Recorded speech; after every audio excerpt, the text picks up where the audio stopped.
what's going on, guys? Today we're going to be going over the Nintendo Classic, specifically how to hack it with Hackchi. Hackchi is a software that we'll download online. I'll walk through the entire process with you guys, and then we'll get into it and we'll take a look and see how we can hack the our Nintendo Classic. But with the latest version, you're able to hack the Sega Genesis Mini, which we just did a video on, and the Super Nintendo Classic. All those, you're able to hack them. You're able to put different emulators on them, I guess, and you're able to put different games on there as well. So like the Nintendo Classic specifically, it came with 30 games, and right now I'm able to take different ROMs from online and put those right on there. So I get to play all my favorite games on the console, on HDMI, on the big screen. We just recently learned that we could put different emulators on, like I said. So we'll be putting a Game Boy Advance game on there as well, a Pokemon Game Boy Advance game. So we'll be able to play that on the big screen. And I'm just super excited, so let's dive right in and take a look. Alright, so I just quickly wanted to take a look at the Nintendo Classic. I'm sure if you're here, you already know what it looks like, but I just wanted to do a quick run over on it. So this is the Nintendo Classic. And they went with like the toaster model size, or toaster model type of Nintendo. They did have a top loader for the old Nintendo, but they did decide to go with the toaster model, which I'm happy about. I love the look of this one. It's just so classic the way it looks, with that that strip down the side. It looks like it does use the Wii controllers. It does come with one controller in the box. We'll be picking up another one very soon, but it does come with the Wii controller setup. And then your two buttons over here for reset, and your power button. If we turn it around, we have your HDMI cord here, and then your power cord, which the power cord is not just a power cord for the Nintendo Classic and the Super Nintendo Classic. It actually has a data line in it. So it allows data games to go from the console to the computer, or vice versa. Now, one thing to mention with the Sega Genesis Mini, it doesn't actually have a data line cord that it came with. It only came with a power cord. So if you do want to hack your Sega Genesis Mini, you are going to need to either use the cord from the Nintendo Classic or the Super Nintendo Classic, or you'll have to go to Amazon and see if you can find a micro USB cord that has a data line in it. Alright, so let's get started. I'm super excited. I want to get some games on this and start playing. Alright guys, so the first place we're going to want to go is github.com/team shinkansen /hackchi2-ce-release or /releases. I'm sorry. I'll leave that in the description below. That's a very long URL. So I'll leave that in the description below, and just go ahead and copy that, put it into your URL, and it'll take you right to this page. So what you'll want to be looking for over here in green is latest release. As of recording this video, the latest release is 3.7.0, so that's the one we're going to go with. Now if you scroll down through, you will notice that it tells like the new features that this comes with. It tells you that it now has Sega support, and you can go down through and see like UI changes and fixes and all that other good stuff. Now you do have 5 options down at the bottom here that you can choose to download for this specific thing. And the one I go with is release. That's just gonna download a zip file to wherever your downloads go from your Internet Explorer, and then you'll be able to go in, unzip it, and go from there. So let's go ahead and do that. So you're gonna click it. It'll start the download for you, and then we'll go into the download folder. Alright, so now we're in the download folder. You can go ahead and right click and unzip the folder that was downloaded from GitHub. After you've unzipped it, you'll see the folder is available for you to open. So we'll go ahead and open that folder. And you'll see a bunch of other different folders in here that hold data for the Hackchi software. What we're going to be looking for is the hackchi.exe. That's going to be towards the bottom. You can just right click on that and choose Run as Administrator. It might take a moment to start up. Alright, now that we have it open, you'll notice all the games over here, the original games. I believe when you first open it up, it does default to the NES USA/Europe. If you drop this down, you can choose whatever console you're going to do. But also, after we connect the console, it should automatically read as well. Now, as I did say at the beginning of this video, you will need a data line for this. So the Nintendo Classic and the Super Nintendo Classic both came with a data line, and the Sega Genesis Mini did not. So, alright, so just to kind of walk through this a little bit, so I mean, there is a decent amount here. So down at the bottom, you will see that there's a red circle. When we plug this in and everything's connected, it will turn green. I'll show you that as well. So it says offline, 32 games selected, which are the ones that are selected in this box as of right now. And then it'll tell you how much data this takes up. And then these question marks will be shown how much this can hold. So let's go ahead and get started. We'll go to the top and we'll see kernel, and it'll say install/repair. So you'll want to click that and it'll give you this message: do you want to flash the custom kernel? You'll say yes, and then it'll give you some instructions. So it'll say unplug the USB cable from the Mini. So this here, we'll just unplug it. I will get this connected to the computer. Give me one moment. Alright, we are connected now. So the second one says turn the power switch to the on position on this guy here. So what we'll do is we'll just click in the power button. Alright, so that is in. The third one says while holding the release button, or the reset button, plug the USB cable into the Mini. So we'll hold down the reset button and we'll plug this in. And we'll just hold it for about 5 seconds. Once you hear that sound, that means that it is connected, and it'll start uploading to the Hackchi software.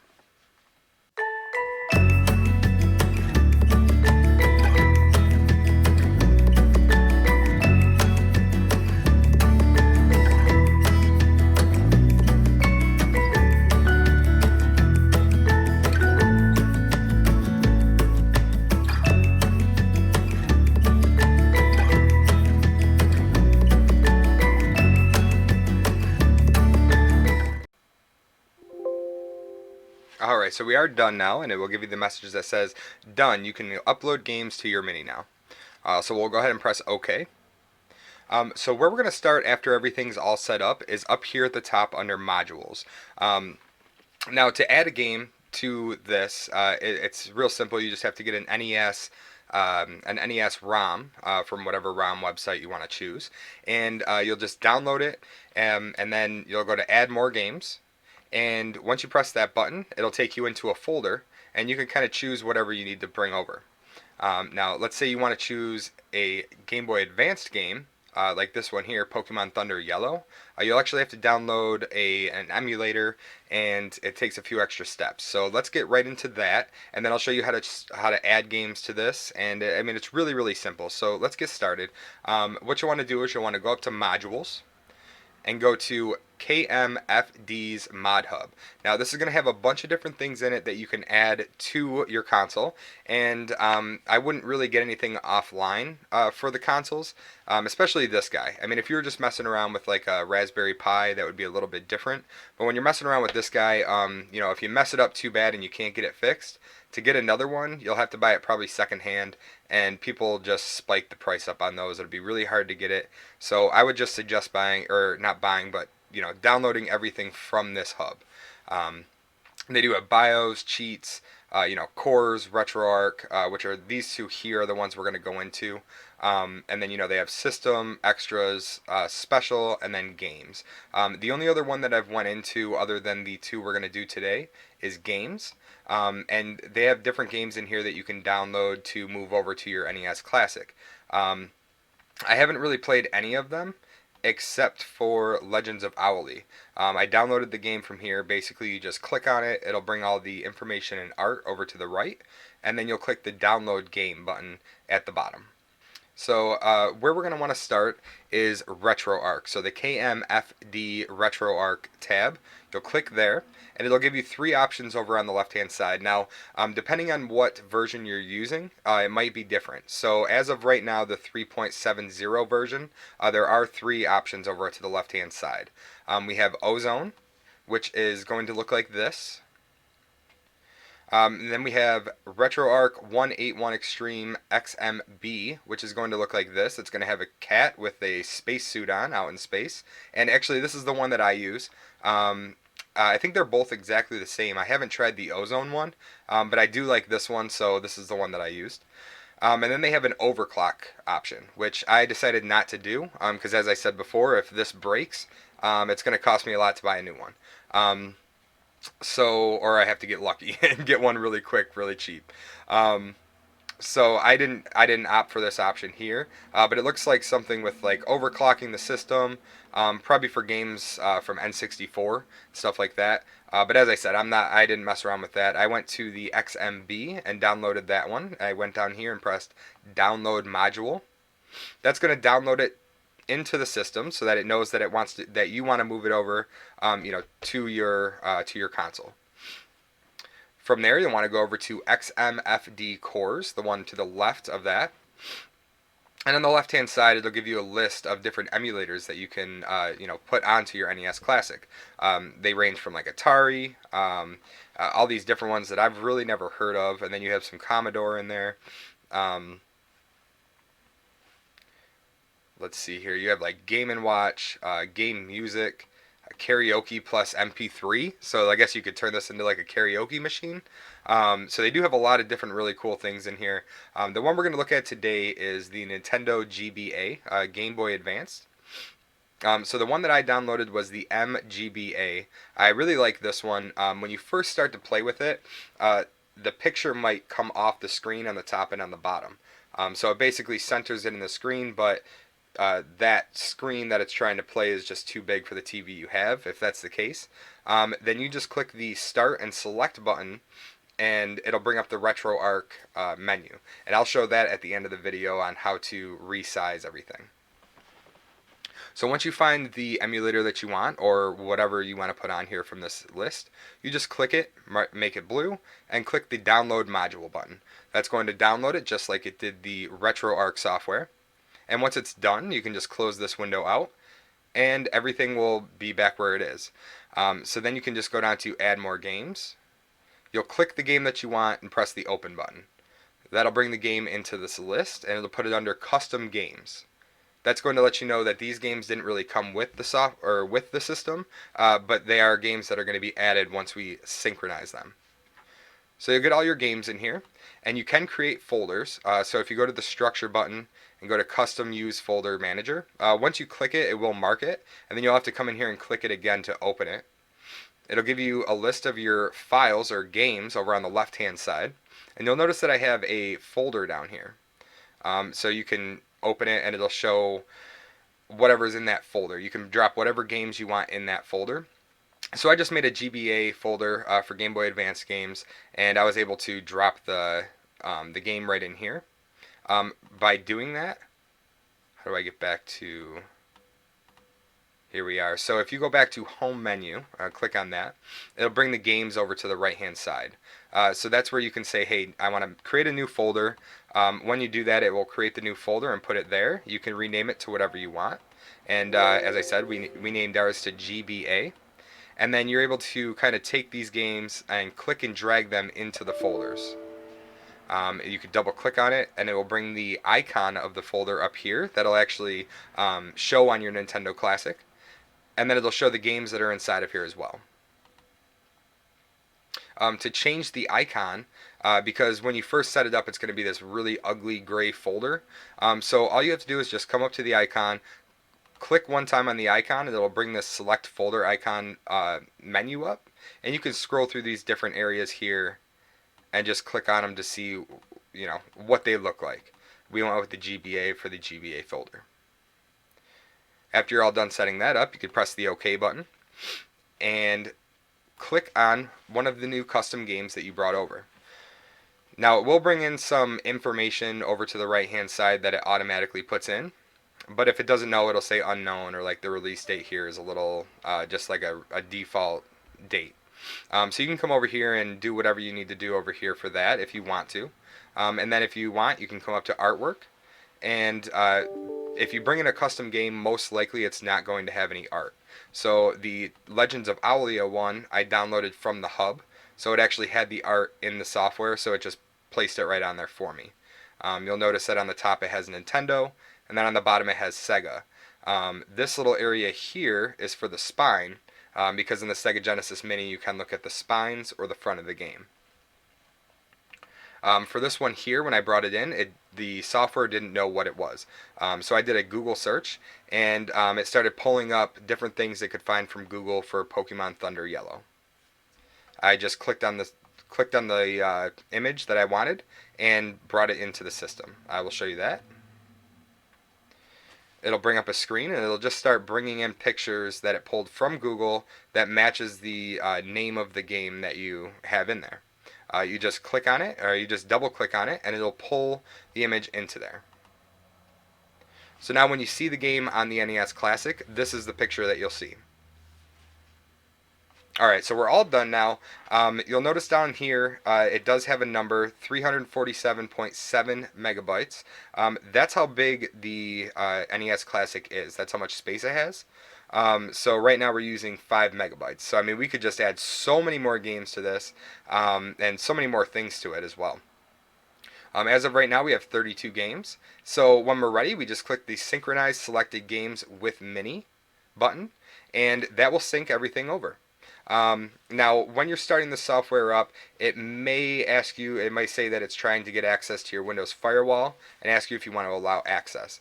You'll definitely want to allow access, or else the software won't work. There is a Discord channel as well, where you can go to ask questions about the software or report any bugs that you might find. I'll leave that in the description below, and I'll also leave the URL for this in the description below as well.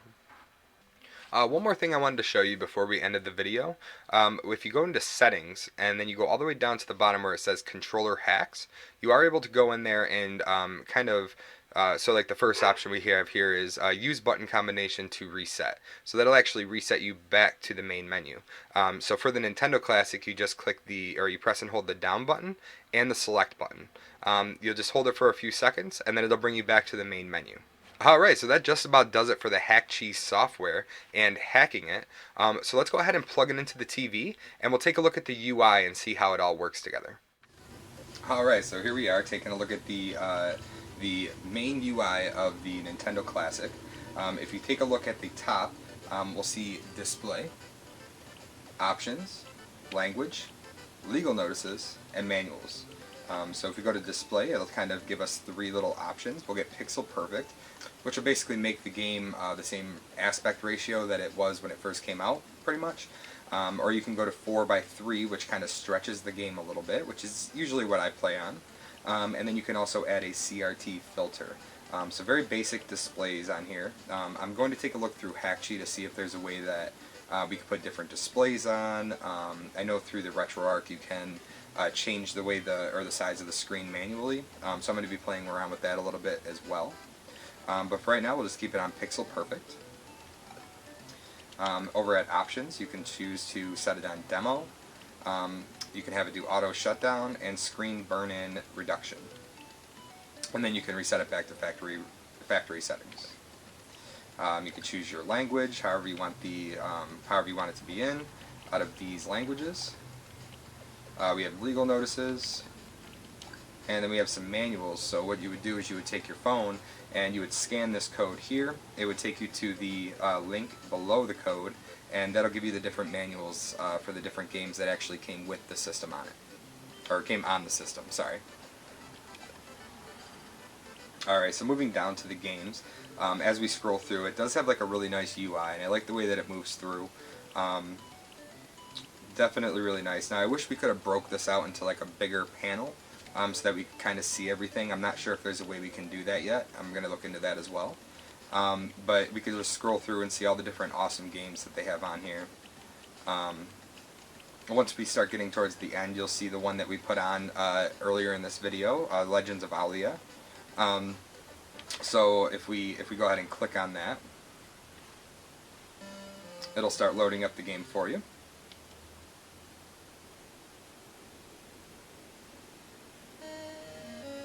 And this was made in 2016 by Gradual Games. Very much like Zelda, I would say. And basically you get this owl, and you can use it as a weapon. We'll just do a little bit of gameplay here.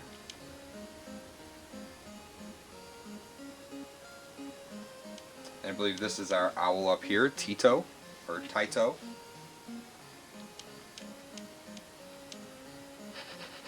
There we are. Alright, let's go out into the world and see what we have. Okay, so that's the attack with the owl. And then we can also attack with a sword, I believe. So, like I said, very Zelda-like. A lot of fun to play. I didn't really gotten into it too much. But I do plan on getting into it, you know, a lot very soon. I did get the Pokemon Yellow Thunder that we put in earlier in this video, which I'll show you right now. Basically, to get back to the main menu, you can just hold the select button and the down button. Hold it for a quick moment, and then it brings you right back to the main screen. Now, you'll notice even with custom games, you have the option to put those in suspend points. So very, very cool. Here's our folder. So it doesn't look like the folder art, the icon that we put on worked, so I will have to play around with that. I thought that was going to work for us, but it did not. So, what we have here is we have our Pokemon Thunder Yellow game, and then here's the folder so you can go back. So let's go ahead and check out the way that this Game Boy Advance game plays on the Nintendo Classic.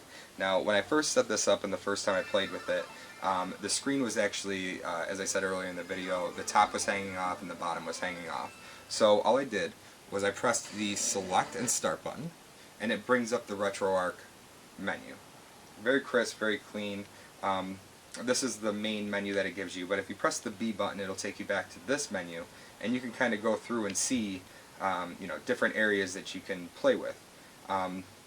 For the video, what I did was I went into here for this game, and then I went down further. I turned integer scale on, and then I kind of played with the width and the height of it. But I also turned... Where did it go? But I also went to aspect ratio. I put that to 1:1 for this game, and now as you can see, it looks absolutely amazing. Everything fits. Now, it is a little squished, not squished, but there's a lot of bezel. It does look amazing when you're playing it. The bezel's kind of annoying though, so I am going to be looking into doing like bezels or backgrounds for this, and see if I can get those on there so when we're playing games like this we don't have the issue. But look at this, a Game Boy Advance game on your flat screen, looks amazing. And there we go. Okay, we'll do a little battle.